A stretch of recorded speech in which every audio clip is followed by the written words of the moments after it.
Batay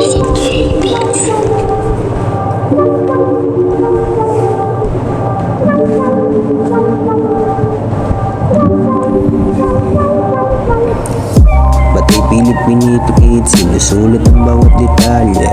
Nagsusunod ng kilay kahit ating oras ng gabi. Habang hawak ang panulat, tapos katabi ko'y mainit na kape. Abuti ng umaga, wala na rin pake. Tala na nga ang buhing laman ng bawat pahina. Araw-araw na nagsusulat, hindi nagsasabang ng kaperaso na tinta. Kung dati ay tamad, ngayon kinikilusan na. Sinuyod ang mundo kung saan natuto na ako. Hinanap ko yung tama at inulit yung mali ko sa bato. Salamat din sa mahiwagan na damo. Ang utak ko ay nalunasan.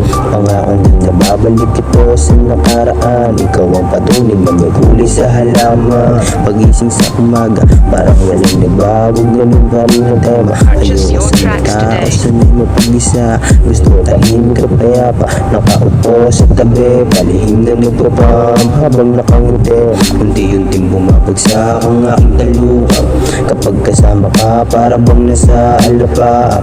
Hindi mapakali, imahinasyon ang bumabalo sa sarili. Nagmumukmok sa isang silid ng kwarto.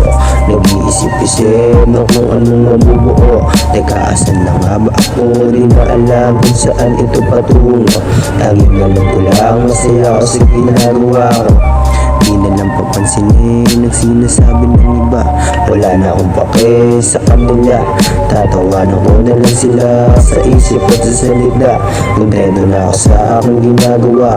Mga tumatandang pakurong ang isip ay pagkabata. Labakan mo palagi ang pangunawa. Mga galit sa sariling kaluluwa. Kinalaban ang sarili ko na takot. Natutong maglakbay at malaot. Pinasok ang sarili kong realidad sa bunga ng aking paghahangad. Ngunit mga bulok ng sistema sa akin lang tumambad. Buti na lang meron laging pandama. Salamat sa iyo, mahiwaga kong Maria. Sa tuwing nawawala, lagi mo akong sinasalba. Kapag kasama ka, parang lagi akong safe.